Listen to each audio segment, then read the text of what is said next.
All right, man. We haven't done this in a long time. I know, right? It's nice to have just me and you for an episode. Not sure what we're gonna talk about today, but I'm excited to just, be doing this like No, but that's just the us. point.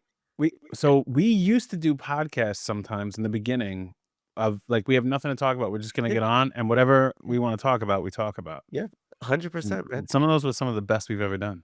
Yeah, they are because it opens up because it leaves the free form, right? I was just talking with somebody about just keep the possibilities coming for yourself. Don't don't block yourself because if you don't consider what other things can be possibilities, then you feel stuck, right? A lot of times we're working on something and we only see the possibilities we have identified. We don't always see the possibilities that are really out there for us and what the opportunities are. And that's such an important part of our growth mindset is what's the opportunity and what are all the opportunities? And when you start to see that, you feel less stagnant at times. You feel you don't allow yourself to get stuck because there's always that opportunity in front of you. But how is someone like when you were talking to them, how do they see an opportunity if they can't see the opportunity? What do you mean by that? Yeah, so like I was talking to one of our clients who is a real estate agent, and he's got a place out east, and he's into flipping houses. And when he flips the houses, he recognizes that he's really only working in one area. And I said to him, I said, and he felt stuck today. He was like, I'm not finding it. I said, well, where are you looking? He's like, "Well, I've really been concentrating here." I'm like, "Well, what about concentrating in another town or opening your scope or even considering another state, right? It doesn't mean you only need to do this here, right?" And he was like, "Oh, yeah, right. Why am I doing that?" So like he knows what he's doing, but he's keeping himself in a geographic location because it's comfortable, because it's convenient. But I'm like, dude, if you open up and expand a little bit, you're gonna be able to move in more directions and have more possibilities. It's a numbers game, especially real estate, big Yeah. numbers game. I wonder how that ties back to how you started this. How did you start it again? I said you have to keep the possibilities rolling and the opportunities, keep seeing the opportunities, otherwise you start to feel stuck. That's interesting because is it like a vicious cycle almost? Like you you think there are no opportunities and you keep doing the same thing, expecting different results, that old cliche, and then you can't really move forward with looking at anything else because you're stuck looking at the same thing. It's like I'm saying, like almost like a vicious cycle, you know? Yeah, you've put yourself in the box and you're staying in the box, right? You're not like to use your what do you call it? Like bound Bound creativity, creativity. right? Yeah. Like if you're in that box and you're not expressing your bound creativity, then you're stuck in the box, right? But if you start to open up that box a little bit or try to push on it and really just occupy every space of it, then you can be creative in what you're doing. And he's bound, he's got these lines in the sand that he's going to work in this town. Right. Like just cross the street, man, and you're So another town, right? Like, so at what point for that specific client, maybe for general audience listening, at what point do you say, all right, I'm going to go from this bound creativity, saying here are my parameters, here are my boundaries, here are my whatever, to like, all right, I'm going to explore outside of the norm. when you start to feel that stuck feeling, you Okay. you have to move beyond the comfort zone. You So gotta do you find it funny? Because now as you're talking about this, I'm thinking about many of our clients. It's funny because a lot of times when things are going really well, people go outside, but when things are going really bad, they stay inside, right? It's like, Yeah, yeah, and it yeah. kind of should be the opposite. Exactly. We Huh. tend to isolate when things are not good. It's the Yeah. isolation effect, right? Like, "Oh shit, things are getting bad. I don't know what to do." Like our client earlier this morning, like all this, like he's stressed out because cash flow is a little slow right now, but he just paid $100,000 in bills over the last 2 months, and Yeah. like you're forgetting what you accomplished, right? And now he's like, "Oh, this has been a shit month and it's not great." Now he's putting himself in that box, Right. right? Like, and you said, and the solution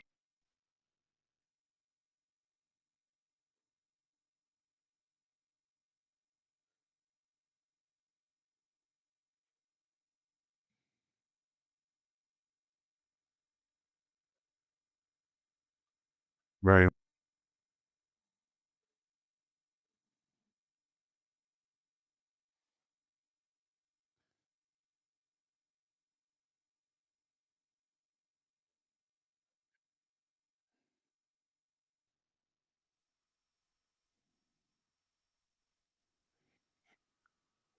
But you know, it's something funny in hindsight that I realized, sometimes when we're in those are 2-hour-long meetings. Sometimes when we're in 'em, you're in it, and you can't really analyze because 'cause you're in the moment. And then afterwards, I was reflecting on it, and I'm knowing that person, I'm now curious. I wonder what you think. I was curious if it was just self-sabotage, if he's putting himself in that situation because he's so familiar with being tight on cash that he didn't want to allow himself to feel that level of comfort. Yeah, well, that's why I said to him, that's why the lack mindset and the scarcity mindset, right? Somebody who has always operated from a scarcity mindset and someone who and everyday life, right? If you're complaining about paying bills, you got to reframe that to uh I have the money to pay the bills. How awesome is that? Yeah, Right? but did he put himself in the position where he can pay bills? So, what I'm wondering is, Ah, was so which came first, the chicken or the egg, right? Did he have the lack mindset which made him do that, or did he do that which made him have the lack mindset? yeah, it I would say he did that so he would have the lack mindset Right. because that is his comfort zone right now. Yes, That has yes. been his comfort zone for years. So he's creating this a worse situation out of a situation that is really good. Like you said to him, dude, look at it. You got all this money in, you got to pay all this money out. This is a successful operation that you're running here. But he doesn't want he it not I don't think that it's a conscious decision either. I think it's just this is his inherent default. I think it's a subconscious default to push back into that scarcity mindset when he does have abundance. Well, I'm not a psychologist, I just play one on TV, Yep. so what I've learned over my history of really working with so many people, and then I think it's drastically increased my knowledge base since working with you, is that people like that go do that, it is their comfort zone, but what I've learned is why is it their comfort zone, right? And the thing is it's familiar, and I find so many people, even if the situation is negative, and even if they know it's negative, it's familiar, so it's like, "Okay, I'm used to this, I know this thing, I know," even though it hurts and it feels bad and it stresses me out and whatever it is, right? It's familiar. So there's no surprises going to come up, good or bad. So that's why it turns into their comfort zone because of that familiarity. And that's why I always tell people is like it's this dumb cliche, be comfortable. You have to get comfortable being uncomfortable. And so I don't really use it, right? Right. It's just been played out. So what I usually say is you have to seek these new adventures. You have to look at it as like this is your opportunity to explore. And I talk about it all the time with my 3 priorities, right? My number one priority is the ability for me to explore, discover, and create as I wish. The reason I want to explore is because it's unfamiliar territory. It's uncharted territory. And most business owners, they are trailblazers, right? They've gone down a path that was never there. They created it. And even if they went down a path that was there, they deviated to the left or the right with a bulldozer and created their path along that path.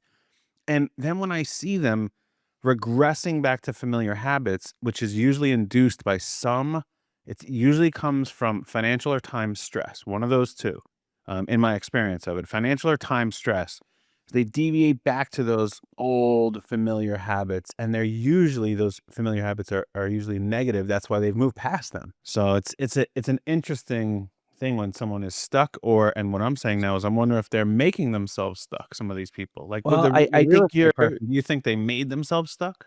I think sometimes subconsciously there is a default to put yourself back into that zone. I think you're 100% right. I agree that, a lot of times, yeah, being broke and having a scarcity mindset and worrying about every dollar and doing all that is default programming for a lot of people. And it is comfortable. As uncomfortable as it is comfortable for that person who is used to living that way. Yeah, that's my point is it's not a positive thing, but it feels familiar. Correct, because they maybe too have even used that as the motivator to keep going and doing the thing, right? Like if I always live with this, I don't have enough money, that's gonna motivate me to go keep making more money, right? So it's that negative, there's negative and positive feedback loops. And this is a negative feedback loop that does get results for people. And that's why sometimes it's so hard when some people like another one of our clients. He's like he came from the corporate world, he's now an HR advisor, and yesterday we were talking during one of the sessions because we are talking about limiting beliefs, and he is so stuck on that he is not enjoying his revenue because he's not working hard enough, in his opinion. I said, "The work is different, man. The work is different. You've transformed how you work. All of the hard work you did in corporate to get you to this point to be a business owner and run your own HR consulting company, all of that hard work, you're reaping the benefits of now. You don't have to work 40 hours to earn that money. You can work 3 hours a week to earn that money, which he's doing. And he kind of feels bad about it.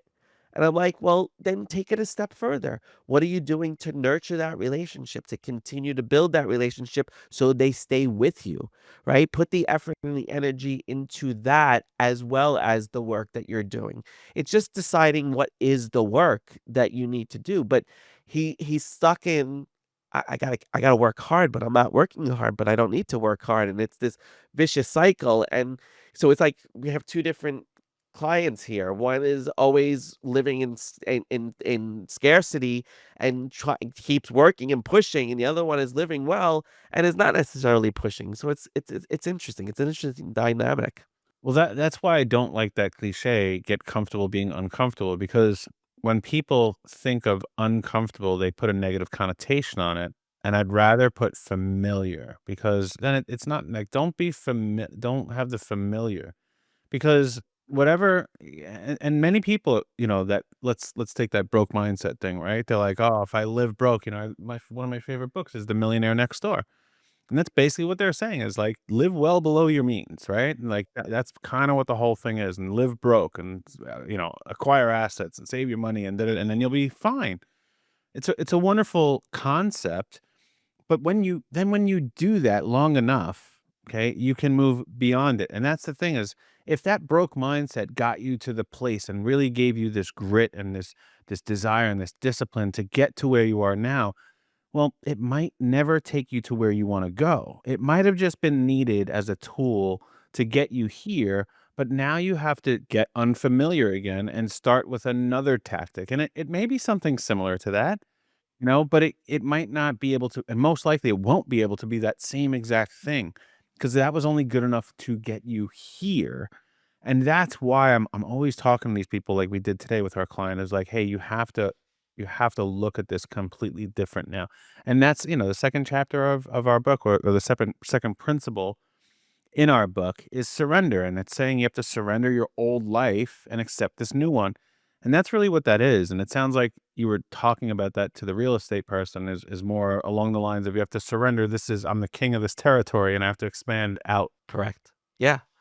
It's so true. Like people struggle to surrender. People struggle to see what they've accomplished because they wanna just keep going and keep the motivation moving forward, and that just negatively impacts them. And like our client this morning, he has done an amazing job over the last year in conquering so many battles, in getting through so many difficult circumstances, but he still defaults back to that familiar.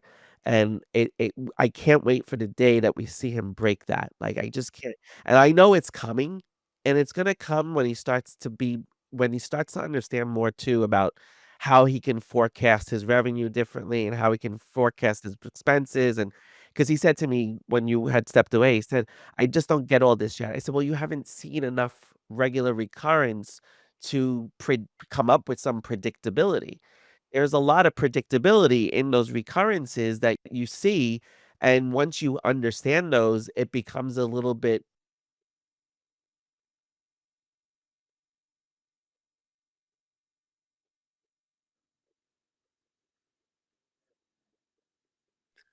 Well, usually the issue, and we've seen this a lot with our one-on-one clients, is that they're not yet thinking like a business owner, right? They got here because they had a really good skill set or some knowledge or some access to certain potential clients. And then when they come in here, they do that and they have success. And this gentleman has. He's had success to a level, but they're not thinking like business owners yet. And there's a many different ways, but even with this situation, we were talking about think like a business owner for the things you want to do, not just like running your business. Like, yes, that's one way, but you have to think as a business owner in the other things that you do in your life. And we were talking about, negotiations. We were talking about access to capital. We were like, think not only as you are the business owner, but think when you're talking to other people like they are the business owner. And that's the thing is you have to think as a business owner. So, think about it like this. If you're on a team and you're playing a sport, okay, and that sport happens to be football, but you're a basketball player, right? You're in the sport, right? But if you're not thinking like a football player, can you do certain plays you can, but if you thought like a football player, okay, you would play football better. Okay, but if you're thinking like a salesman and you're running a business, they're both revenue generations. That's their sport, revenue generation. But if you're thinking like the salesperson or the basketball player, you're not going to play business or football very well. It's like you have to change as you change the sports you're playing, and it's like, hey, and the same could go if you're going from minor leagues in baseball to major leagues. Everything's different, different bats, or maybe college. Let's do that. If you're going from college to the major leagues, like the fields are different, the competition's different, the bats are different, the rules are different, everything is different.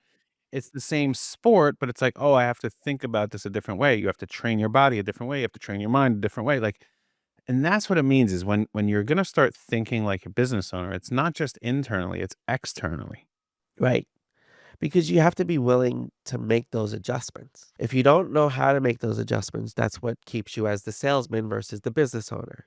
You've got to be willing to learn and to make the adjustments and to see that there's other opportunities in those other things if you make that adjustment, right? Like we talked earlier, it's adjusting that line. Walk across the street. It's a different town. But that's what I'm saying is, and I'm trying to tie it all back to that Yeah. beginning statement you made. It's not that I asked you, how do you see those opportunities?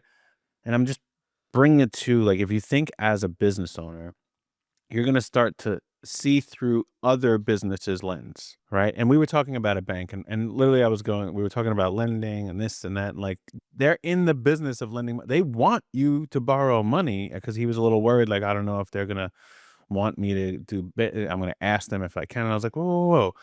They would love for you to take money from them as long as you're a viable candidate to pay it back, which you are. And it's weird to even think like that, but in the past, it's like when you're a civilian, so to speak, it's like, oh, lending and getting, "Oh, I hope they give me money for this house, and I hope," but it's a different mindset when you're a business owner. It's like, "Oh, they can't wait to give you money because that's how they make money." So think about their businesses. "Oh, if I help their business and they're helping my business, we all win," and that is business, right? It's just exploiting all these opportunities for all of us to help one another and do really well. If you start putting yourself in that mindset, then you're gonna think of these other opportunities. Not only opportunities for you, but opportunities for other business Other owners exactly. that then tend to help you. Right. Well, it's always trying to find what's mutually beneficial. How many times do we say to people, "I don't know what to do. I don't know how to approach this. This is a tough conversation." And how many times they say, "Find the mutual benefit." You gotta learn how to look for the win-win in every opportunity, especially as a business owner. How does working with this company or this vendor benefit you and them, right? How does it and if you don't see that, then you're really hurting yourself and putting yourself at a disadvantage as your business and as the owner of your business. That's it, man. I gotta tell you, I've had this theme this year of do less but better, Yep. and I do remind myself of it, but it's really hard. It's really hard to constantly stay in do less, and I heard someone, Rory Sutherland, he's a marketing genius from the UK, and he said something the other day. He's like, most people when they deal with their problems, they deal with them by adding something, and he's like, but it's much, much better to deal with your problems by removing things. And it obviously this stood out because of the theme, do less but better for my year. When I started to think about how many of my problems or how many of our clients' problems are being dealt with by adding something. Oh, I'm not making enough sales. I better add a salesperson. Oh, I can't A lot. deliver. Yeah. I can't deliver all my productivity. We have one client. I can't deliver my productivity. I'm going to add a new software that does that for me. It's like, how much is being added to solve a problem when it really should be, well, what here can we remove to solve the problem? That's really interesting. Like, I've been thinking a lot. I haven't thought about do less but better in a couple of days. On vacation last week, I don't know. I was doing less and I was doing better. But it really you're right. It's like it should never be just what can I add to make this better or what can I do more of? It really is what should I subtract? What should I take away from this? Because what am I doing that is really impeding me? Oh, I'm just gonna stop doing that, right? Like, and that's where I always go to the impact and the effectiveness of what you do, right? If you can do a project in 10 hours, great. You did less but better, and it was a good project. But you could also spend 30 to 60 hours on that project, but it may not come out as good. So don't do that much more. Like, do less, have the impact. What is the impact? How effective is it? And if you find that and you can do that, that's really what you should be doing to solve your problems, is looking, what is the less I could be doing here? What's the thing to subtract? It's the that theory of addition by subtraction, right? That's what it is. It's the theory of addition by subtraction. That is what it is, because it's different than do less but better. Because do less but better means do less things, right? But the things that you're gonna keep doing, do those much better, right? Okay, so that means. This is if you're solving your problems, don't add things, remove things that are the problems. Don't add things to solve the problem. Maybe remove the things that are the problems. And it's funny because it really because I thought about it and then I'm like, I didn't consciously implement this, but I was doing it, and then I reflected back of, oh, there was a place that instead of to solve my problem, I added something, I removed something. So twice this week, both in group coaching and in one-on-one coaching, we have systematic approaches to a lot of the things we do, one-on-one or group, like priorities with purpose. We follow these cadence, and then, with our phases that we do, we're going through teaching these lessons. And twice, once in group and once in one-on-one. This week, I was talking to people, and instead of me sticking to the curriculum, let's say, or sticking to the system and the steps, I was literally just present with the person and assessing their problem. And instead of doing, to solve it, adding more, like, okay, I got to teach them this point and that point, and that, I just removed it. I'm like, all right, let me remove that. Okay, get out of here. And let me just listen, and let me just talk and do what I'm natural at. And it actually ended up impacting them for what they needed in those moments, both in group and individual, for exactly what they needed. And it was perfect. And I'm like, okay, so it did solve the problem. I didn't have to add, all right, you know what you should do? Do this. I was like, all right, where is it? Where are we? What do I know of you? What do I know of the situation? And how do we go through this? And that's why I was talking to you the other night at the event about it. Maybe I just have to go back to being able to just be me in those moments instead of following a protocol or a methodology or a it's interesting how it dovetailed from my theme of do less but better, and then he said this, and Yeah, but you think about it. What do we tell everybody to find the signal? You gotta turn down the noise, well, right? yeah, yeah. That's the thing when But we're I think struggling. many people, including us and me, Yeah, to find that signal, a lot of times you're adding things. right. That's what It's he was saying, and that's what I'm yeah. starting to notice. Like, look, we're about to go sell a course, right? We have our amazing course, which I'm really pumped about it. I watched our starter course today, by the way. It really is good, and I was concerned that our wrap up wouldn't match up with everything, but it does. So I'm like, all right. I watched the whole thing today, by the way. So I'll watch it later. my controller came out, So, but for good reason. Anyway, we're about to sell this course, right? And, we're in our networking and, mastermind group called First M that really is there to help people make their first million, and even we are lucky enough to participate in that. And it was, we were talking about, hey, we really don't know how to sell a course, but let's just explore that for a couple of minutes. Like, all right, we know what we could add, right? We know we could add meta ads. We know we could add SEO. We know we could add Google. But is there anything that we could remove that would allow us to sell the course better? Isn't that an interesting way to think of this? That's a good one. Right. Is So there something we can remove? Yeah. So, ladies and gentlemen, if you're watching or listening, you're gonna get to see us think out loud. This is interesting. In anything that we're doing, what could we so what could be removed? We could remove campaigns, right? So Yes. you could be like, forget the campaigns. Yeah, don't bother people with emails and all that Right. stuff. You could remove one-on-one meetings with people. You could remove social media talking about. I'm listing the Yeah, things we could remove, not saying we would remove any of these. yeah, Right. We could remove promoting it on podcasts like I think I just did. right, Just, hey. exactly. um, We'll put a link for the course down below. Oh, okay. Well, look, so we could remove links, right?